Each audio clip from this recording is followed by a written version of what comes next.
할렐루야. 오늘 말씀의 제목은 가서 너도 이와 같이 하라입니다. 본문은 누가복음 10장 36절과 37절 두 절의 말씀이 되겠습니다. 내 생각에는 이 세 사람 중에 누가 강도 만난 자의 이웃이 되겠느냐? 이르되 자비를 베푼 자니이다. 예수께서 이르시되 가서 너도 이와 같이 하라 하시니라. 아멘. 역사적 예수에게 관심이 있는 거의 모든 사람들은 예수님의 비유에 관심을 가질 것입니다. 비유는 무지몽매한 각양각색의 대중들을 향한 예수님의 메시지 전달 방식으로서 그분의 사상을 잘 보여주고 있습니다.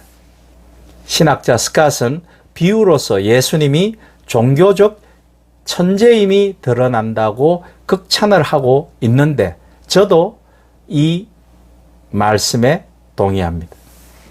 뿐만 아니라 율리어가 지적한 대로 예수님의 비유는 해석의 대상이 아니라 듣고 깨달을 수 있는 자명한 것이라는 사실에도 동의합니다. 그럼에도 불구하고 신학자들이나 목회자들은 듣고 깨달으려 하지 아니하고 예수님의 말씀에 해석하고 주석을 달아서 더 어렵게 만들어 버림으로 기존의 많은 해석들로 인해서 예수님의 비유가 오히려 사람들에게 쉽게 다가가지 못하는 것도 사실입니다. 오늘의 본문의 비유의 말씀은 간단합니다. 어려움에 처한 자를 도우라는 것이 그 첫 번째 깨달음이어야 할 것이고 그 어려움에 처한 자가 바로 예수 그리스도이실 수도 있다라는 두 가지의 깨달음이 있습니다. 마태복음 25장 40절에서 오른편에 선 의인들에게 말씀하시길 임금이 대답하여 이르시되 내가 진실로 너희에게 이르노니 너희가 여기 내 형제 중에 지극히 작은 자 하나에게 한 것이 곧 내게 한 것이니라 하시고라 말씀하셨기 때문이죠. 우리가 어려운 자를 도우면 그것이 바로 예수 그리스도를 돕는 것이라는 뜻이죠. 쉬운 비유입니다. 역시 그 말씀의 또 하나의 기저에는 사람을 차별하지 말라는 인권에 대한 놀라운 의미도 담겨 있다라고 저는 생각하고 있습니다. 예루살렘에서 여리고로 내려가는 길은 사막으로 민가도 없어 강도들이 상인들을 대상으로 또 여행객들을 대상으로 자주 출몰하였다라고 합니다. 그때 어떤 유대인이 혼자서 그 길을 가다가 강도떼를 만났겠죠. 그는 속절없이 자신이 가진 것을 모두 빼앗기고 게다가 강도들에게 얻어맞아 거의 초죽음이 되어 있었습니다. 그때 마침 길을 지나던 제사장 한 사람이 쓰러져 있는 그를 보고도 그는 그냥 지나갔죠. 성전에서 봉사하는 레위인도 마찬가지로 그를 보고 길 반대편으로 지나가 버렸습니다. 그런데 여행 중이던 어떤 사마리아인은 그를 보고 가엾은 마음이 일어 그의 상처를 싸매주고 자신의 노새에 태워 여관으로 데려가서 돌볼 뿐만 아니라 여관 주인에게 비용까지 얹어주며 자신이 되돌아올 때까지 그를 잘 돌보아 달라고 부탁까지 합니다. 이것이 누가복음 10장 30절에서 35절 우리 오늘 본문의 앞절까지의 내용이죠. 많이들 알고 계시는 내용입니다. 지금의 시점으로 보면 선한 사마리아인의 비유는 모든 비유 중에서 굉장히 현실적이면서도 또한 동시에 비현실적이기도 합니다. 옛날 사회의 안전망이 허술한 시대에는 횡액을 당한 사람들을 발견하면 먼저 본 사람이 조치를 취해야 하겠지만 지금 이 시대는 일단 119나 112에 먼저 신고를 하고 현장 유지에 최선을 기해야 하는 것이 룰처럼 되어 있습니다. 함부로 피해자를 옮기거나 손을 대면 사건 현상의 진실이 왜곡될 수도 있기 때문인 것이겠죠. 그리고 목격자로서의 진술도 해야 하니 사실상 이런 사건에 연루되면 일상생활에 지장을 초래하고 귀찮을 경우가 많아지는 것도 사실입니다. 어찌 보면 당시 유대인들이 사람 취급도 하지 않은 사마리아인의 입장과 행동은 지금 같으면 오히려 가해자로서의 누명을 쓸 수 있는 경우가 될 수도 있기 때문에 현대인이라면 가급적 그런 상황을 피하려는 경향을 함부로 비난만은 할 수 없는 것도 사실입니다.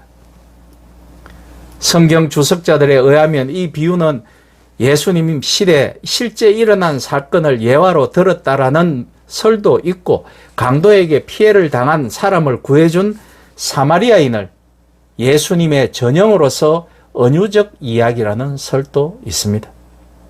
어찌되었든 이 비유의 핵심은 어려움을 당한 사람에게는 그의 출신 성분이나 그가 가진 종교나 빈부의 격차나 인종적 선입관을 버리고 어떤 경우라도 이웃이 되어주라는 데에 있습니다. 그 말씀을 우리에게 명하셨습니다. 우리 크리스찬들에게 명하셨습니다. 이 점을 잊지 마십시오. 요즘 세상에 이렇게 생면부지의 사람을 모든 여건을 무시한 채 개인적으로 끝까지 도와줄 사람이 몇몇이나 있을까요? 그런데 우리 크리스찬은 달리해야 합니다. 도대체 끝까지 끈질기게 피해자를 도와준 사마리아인의 정체는 무엇입니까? 누구일까요? 그가 예수님의 전형일 수도 있고 상처 입은 자가 예수님의 전형일 수도 있습니다.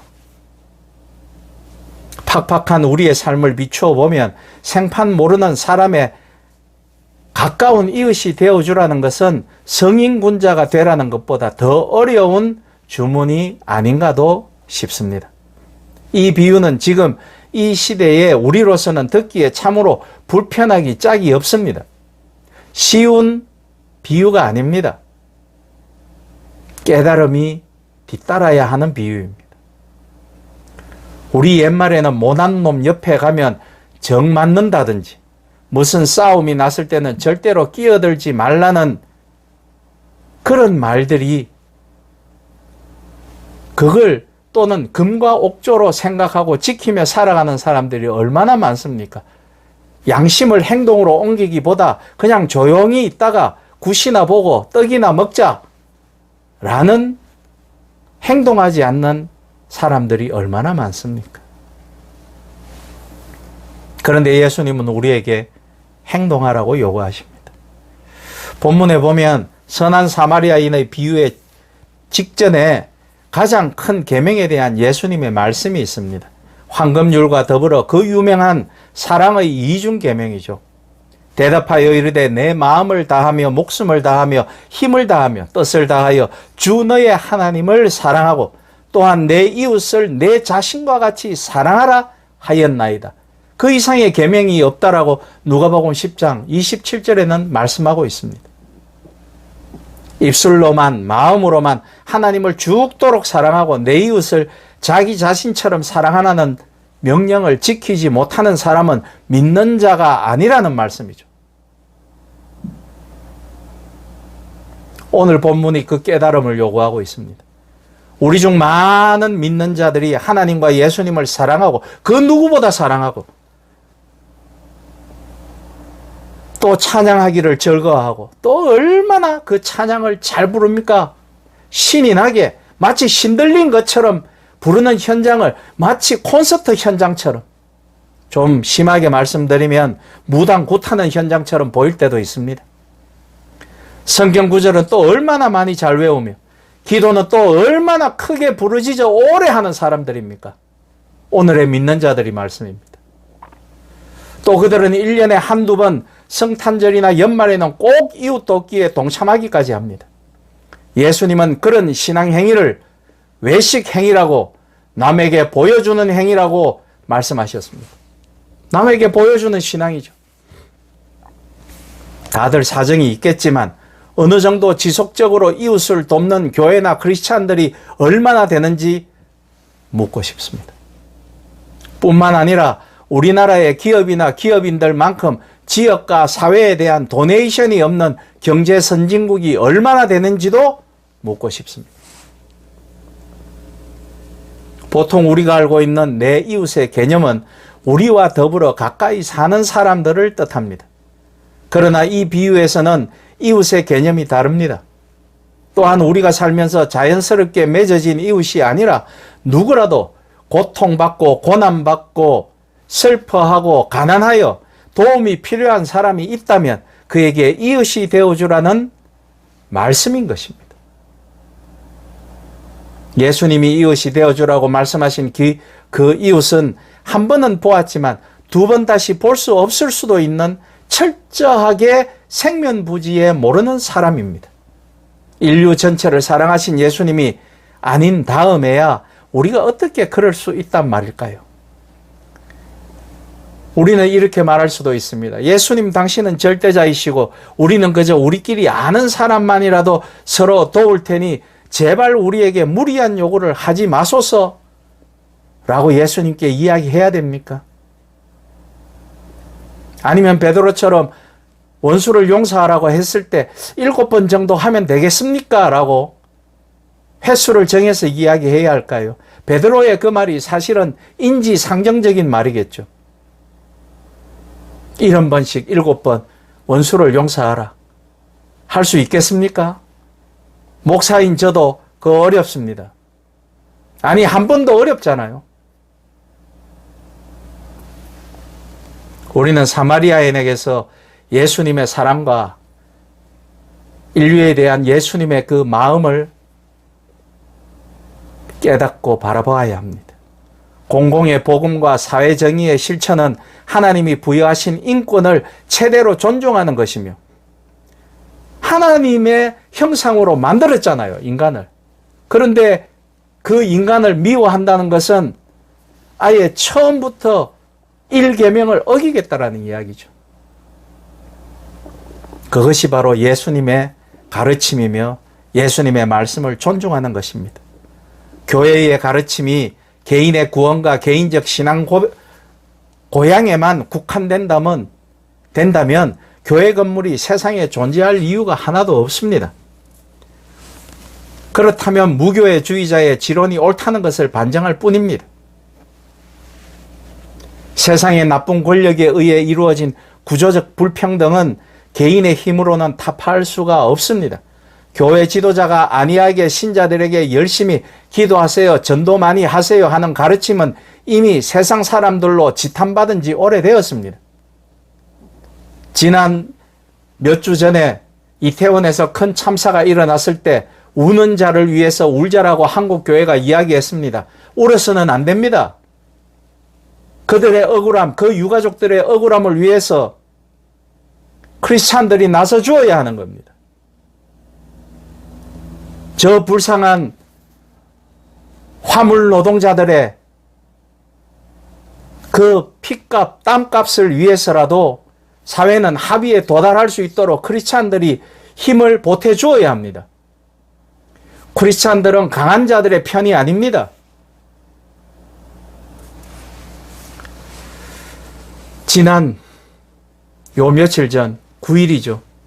발표된 한국 리서치의 2022년 종교인식조사에서 한국인들 2명 중 1명은 개신교에 대해 매우 부정적이라고 조사된 것은 바로 그런 사실들을 아프게 꼬집고 있는 것이죠. 교회는 사회에 억압받는 가난한 자들, 기층민을 탄압하는 세력에게 예수님의 사랑과 마음을 당당히 알리고 깨우쳐 주어야 할 의무가 있고 부당한 강도 행각을 멈추게 하는 일 또한 믿는 자의 사명이 되어야 합니다. 탄압받고 억울한 유가족과 화물 노동자와 가난한 자들은 그들이 바로 예수님인 것입니다. 이것이 가서 너도 이와 같이 하라라고 말씀하신 예수님의 계명이며 가르치심입니다. 제가 다시 한번 오늘 구절을 읽고 말씀을 마무리할까 합니다. 내 생각에는 이 세 사람 중에 누가 강도 만난 자의 이웃이 되겠느냐? 이르되 자비를 베푼 자니이다. 예수께서 이르시되 가서 너도 이와 같이 하라 하시니라. 아멘. 이 말씀이 은혜와 믿음의 실천으로 가슴에 각인되실 수 있기를 예수 그리스도의 이름으로 부탁드립니다. 아멘.